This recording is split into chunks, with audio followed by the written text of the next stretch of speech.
What's the deal, family? Welcome back to the Real Extraction channel on YouTube. It's your boy Sean, and we here with another banger for y'all, man. So look, we got Nikko Jenkins, the most dangerous inmate in the world. All right, man. Look, we about to check this out, run this up.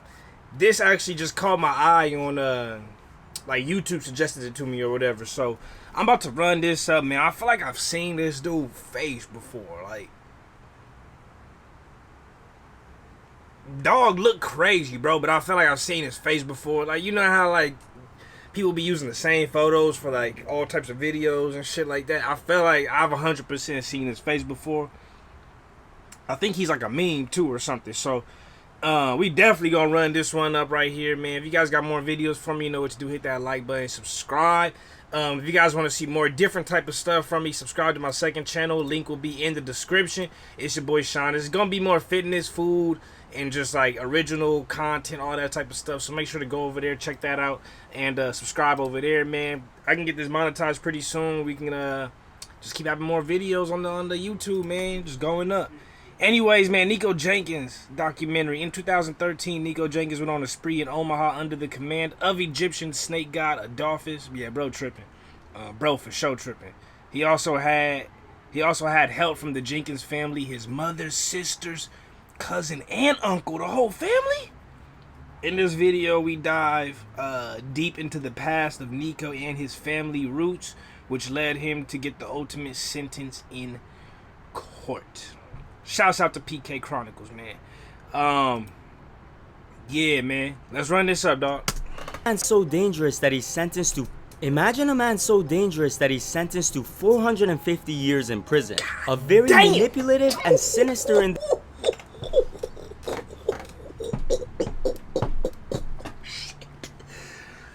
450?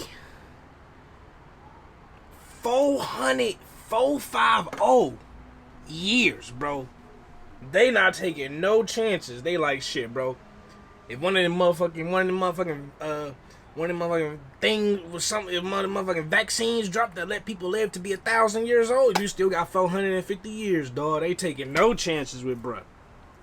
At that point, just give them the death penalty. You know what I'm saying? Like, at that point, it's like, what are you really doing? 450 years in prison. Damn. A very manipulative and sinister individual who's a huge threat to the outside world and even a menace behind bars. This is the story of Nikko Jenkins, one of the scariest inmates to have ever lived. Years ago, Nikko went viral all over the internet for his intimidating look. You see what I'm saying? Like, I know I've seen his face, bro, on YouTube before, bro, 100%. And gained an online reputation of killing whoever looks at it. But how much of that is actually true, and what crazy thing has he done to be locked away for 450 years? Nikko's always had a troubled life. From a young age, he was a witness and victim of many traumatic experiences. I mean, just take a look at this guy's lineage. His family has wreaked havoc in Omaha for generations. Anyways, needless to say, 7 of his close He got a generational crime family. Look, man, I've said this once and I'll say it again. Some people just shouldn't have kids, bro. Like, ever. Like, some, you know what I'm saying? Because then it just leads to, it was two crazy motherfuckers back in the day at some point linked up. Oh, you cute. Oh, you cool. You know what I'm saying? You look strong. You build houses. Oh, you bad. You feel me? You know what I'm saying? Two crazy motherfuckers, bro. Had some kids, bro.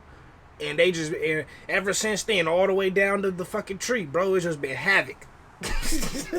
Like, I'm just saying, bro. I'm just saying. Some people just shouldn't have kids, bro. They gotta fill out a form or something, do some mental work or something. family members like his mother, father, 3 sisters, uncle, and cousin are all felons. We'll get to what role all of them played in this soon, but just know that the worst of them all is Nikko. Constantly revisiting juvie and mental facilities, he was never able to control himself. At the age of 7, he brought a loaded .25 caliber handgun to his elementary school. At 7? And when he turned 11, he stopped regularly attending classes and was kicked out of group homes for getting into fights with everyone. Oh, and by the time he was 13, he pretty much got a taste of what it was like to stab someone. When I was 13, Dog, at 7, you don't even really know how to wipe your ass properly yet. Like, at 7, you still can't wipe your ass like a grown person. You know what I'm saying? Like, you still got skid marks in your drawers. You know what I'm saying? Like, you 7, bro. He bought the whole toolie. Most 7-year-olds can't even really know. They don't even really know how to wipe their ass right.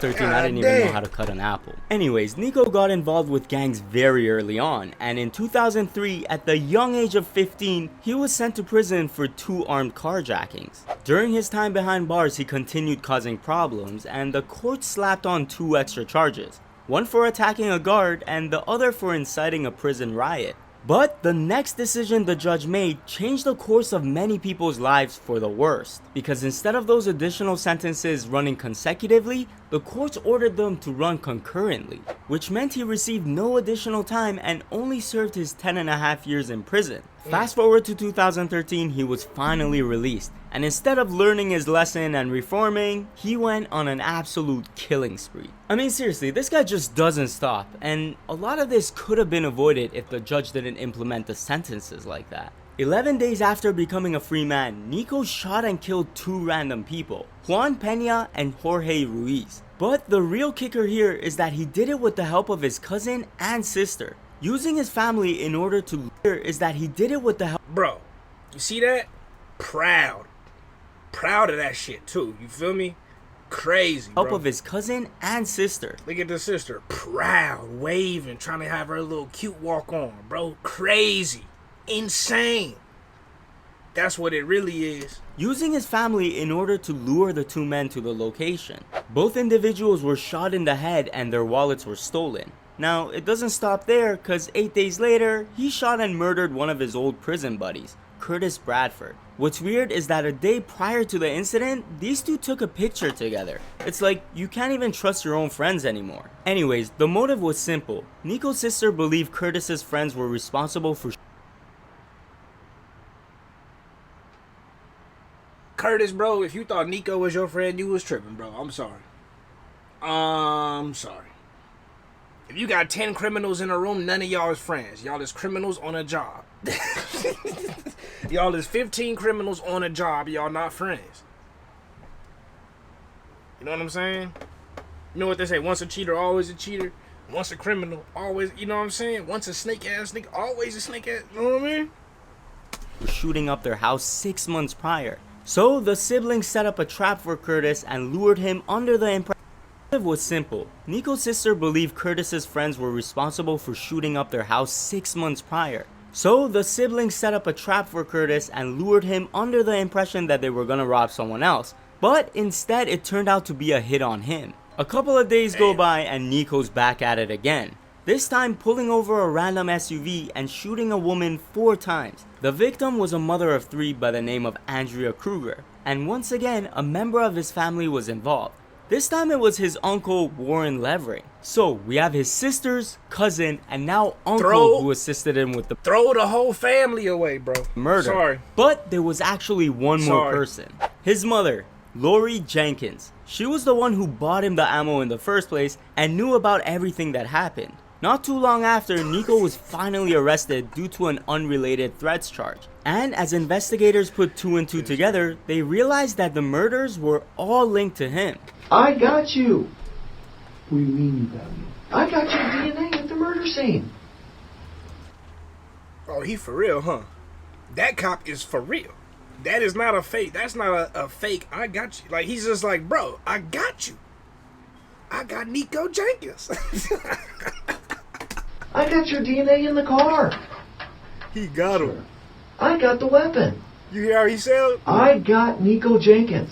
Now, just because he was taken off the streets doesn't mean it was over, because he quickly began his tirades behind bars. In an 8-hour interrogation. Bro, I've seen all the court movies. I've seen the videos. I watched First 48, all that shit, bro. I got Nikko Jenkins. They love that shit, bro. That's crazy. That is hilarious. I knew it, bro. Interrogation, the way he Nikko was confessed sounding to all 4 of the murders, claiming it was just a sacrifice for the Egyptian serpent god Apophis. Yeah, apparently the serpent spoke to him and told him to do all of that. The courts were trying to pass a death sentence onto Nikko, but while in prison, he got his hands on a razor and carved Satan into his forehead, then split his tongue in half to resemble a snake. And the most insane thing he did was use a guard's badge to destroy his... yeah, he was trying to make his dick look like a serpent. Anyways, all of his actions raised eyebrows as it made him seem insane, cause no one in the right mind would do something like that. The judge questioned the warden at the prison about how Jenkins even got the razor in the first place. The warden stated that he didn't know how he got them and said he couldn't guarantee it would happen again. I mean, it's a known fact that inmates always smuggle things into prison and have access to a lot of stuff they shouldn't. But you're telling me that they couldn't even stop a man that was in solitary confinement for 23 hours of the day while he was being checked up on every 15 minutes by a guard and had a camera placed in his cell?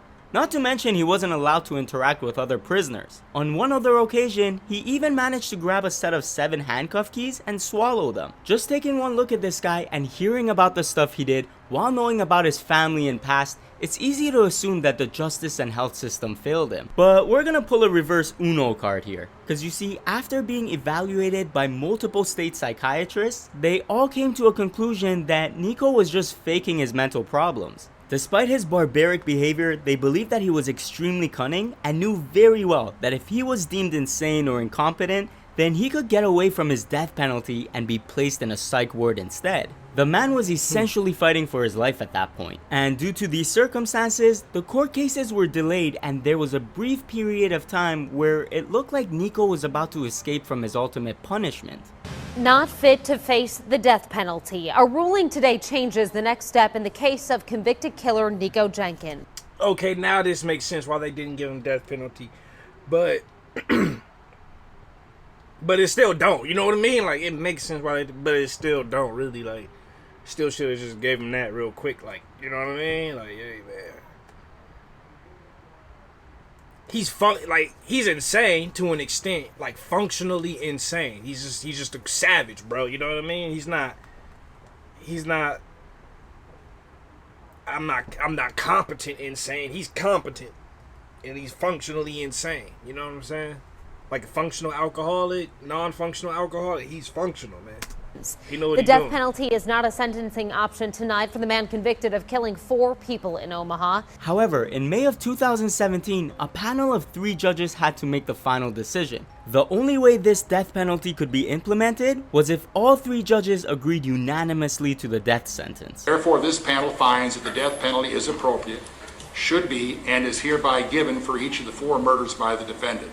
It was finally official. After many years of terror, one of the most cold-blooded criminals was finally getting what he deserved. Now, even if he didn't get the death penalty, he would still have to serve 450 years in prison. And with that being said, I know this video was a heavy one, so what are your thoughts on Nikko Jenkins as a whole and his entire story? Let me know in the comment sections below. I have a lot more crazy videos similar to this one, so... What the fuck? Yo, this plastic surgery John look crazy, bro. Let me know if I should peep that. The Black Alien Project. What the fuck? Let me know if I should watch some of these other videos, man. The thing about Nikko, I feel like there's more to the story than just what this guy just told us. I feel like there's a little more to it, but he got his sentence. It is what it is, man. Bro's gonna, he gonna lose it. He gonna end up dying behind bars, and I'm sure he probably got more than just those 4 bodies too, to be honest with you. Anyways, y'all let me know what you think of the video. Send me more stuff you want me to react to. Let me know if you want me to double back on any of these videos you see here. Get at me in the comments. Subscribe to the second channel. I love y'all. Appreciate y'all. Remember to keep it real. Real is rare, and real always reaches everyone. See y'all next time. Peace.